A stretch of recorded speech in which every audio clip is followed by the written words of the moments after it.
Magandang gabi po sa inyong lahat. Isang mahabang speech ang ating napakinggan mula kay Jesus.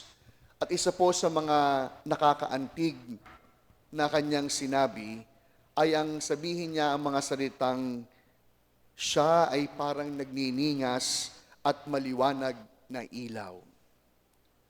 Ito po yung patungkol niyang ginamit para kay San Juan Bautista. Bilang isang ilaw, bilang isang maningas na liwanag, siya'y nagpatotoo. At ito po marahil ang siyang panawagan po sa ating lahat. Ito po ang imbitasyon sa atin ni Jesus. Bawat tagasunod ni Jesus, taong simbahan, pari o madre, bawat o kahit sinong binyagan. At ano po ang panawagan po sa atin? Yung mamuhay sa katotohanan. To live in the truth. Alam niyo kapag pinag-uusapan po yung katotohanan, no? Simpleng salita pero maraming pagkakataon hindi po natin ito lubusang maunawaan. Kapag po sinabi nating mamuhay sa katotohanan, hindi po ito simpleng pagiging prangka. May mga tao pong ganon. Meron silang sasabihin sa kapwa kahit hindi maganda. At kapag tinanong mo, bakit mo sinabi naman yun? Bakit? Totoo naman Yan. Hindi lang po yung ibig sabihin ng katotohanan. May mga tao po, no? Kapag sinabing maging totoo, magpapakatotoo hanggang sa maging magaspang yung kanilang pag-uugali. Sasabihin nila, bakit? Nagpapakatotoo lamang ako. Di ba? Pansinin ninyo? Doon sa isang reality show, no? Kung sino po yung nagpapakatotoo daw, siya po yung nananalo. Pero yung mga nagpapakatotoo lahat, aawayin ang lahat ng kanyang mga housemates.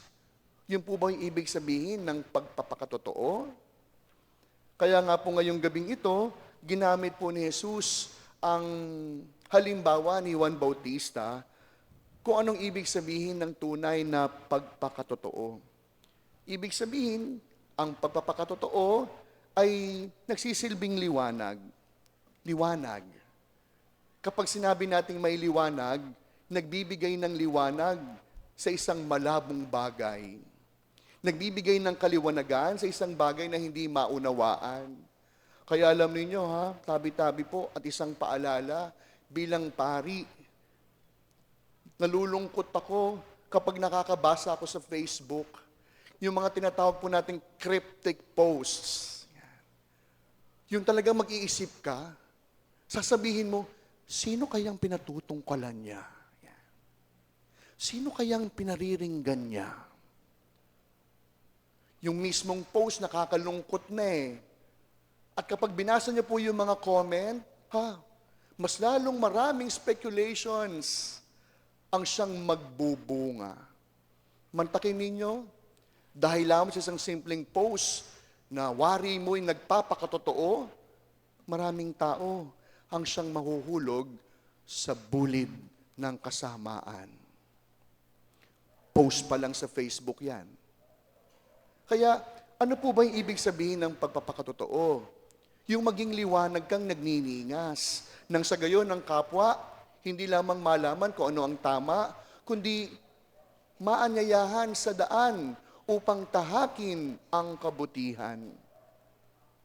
Sabihin nating totoo nga naman, nakita mo ang iyong kapong umuwi ng gabi.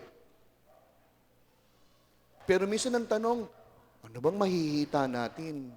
Kung sasabihin natin umuwi ng madaling araw yung kapitbahay ko. Kaya minsan po, alam niyo, allergic po ako, no? At sobrang nalulungkot ako pag nakakita ko sa Facebook, yung mga cryptic posts. Kaya minsan sinasabi ko po talaga sa akin sarili, hindi naman totoong matapang yan. Kung talagang matapang yan, pangalanan mo. Mga minamahal ko mga kapatid, ang katotohanan ay hindi lamang basta pagsasabi ng totoo. Ang katotohanan, hindi lamang nagbibigay ng liwanag. Ang katotohanan, nakaugat sa pagmamahal. Sapagkat aanhin natin yung totoo, ang dami mo namang kaaway. Aanhin natin yung totoo, nakasakit ka naman ng kapwa. Aanhin mo yung totoo, niyurakan mo naman yung karapatan ng iba. Sa'yo na lang yung katotohanan mo. Sapagkat hindi po yan ang katotohanang isinusulong ni Jesus. Isang katotohanang nakaugat sa pag-ibig. Kaya nga po ginamit po niyang simbolismo, yung kandila. No? Yung kandila po, pansinin ninyo, sa kanyang pagbibigay ng liwanag, nauubos yung sarili. Sa kanyang pagsindi, nauupos yung mitya. Ganon daw po yung pamumuhay sa katotohanan. Sapagkat hindi ka maaaring mamuhay sa katotohanan nang hindi ka nagbibigay ng iyong pagmamahal. Hindi maaaring maging authentic yung katotohanan kung hindi nakapagbibigay ng ating mga sarili. Kaya sa pagpapatuloy po ng ating pagdiriwang, no, paalala po, hindi man natin kayang baguhin ang buong mundo, pero sana kahit dito sa atin sa Peña Francia, maging responsable tayo sa pagpo-post sa ating mga Facebook accounts. Di bali sana kung ikaw lang ang nakakabasa. Na sa pamamagitan ng ating mga social media accounts, isulong natin yung katotohanan. Hindi lamang upang maliwanagan, kundi sa pagsusulong ng katotohanan, laging umuuwi sa pagmamahal. Kaya sa pagpapatuloy po ng ating pagdiriwang, isang paalala, kung meron kang katotohanan gustong ipaglaban, ang lagi mong tatanungin, ito ba'y dahil sa pag-ibig? Ito ba'y dahil upang maliwanagan ng kapwa? Pero kung sa katotohanan sinusulong mo, mas marami ang mabubulagan at maguguluhan, sa'yo na lang yung katotohanan yan. Sapagat hindi iyan ang katotohanan na inaanyayahan sa atin ni Jesus. Kaya sa pagpapatuloy po ng ating pagdiriwang, no, lahat tayo gusto natin ng katotohanan. Ayaw natin ng kasinungalingan. Pero sana, sa pagsusulong natin ng katotohanan, huwag lamang tayo magsabi ng totoo. Sa bawat pagsusulong natin ng katotohanan, sana ito rin ay nakaugat at laging umuuwi sa tunay na pagmamahal.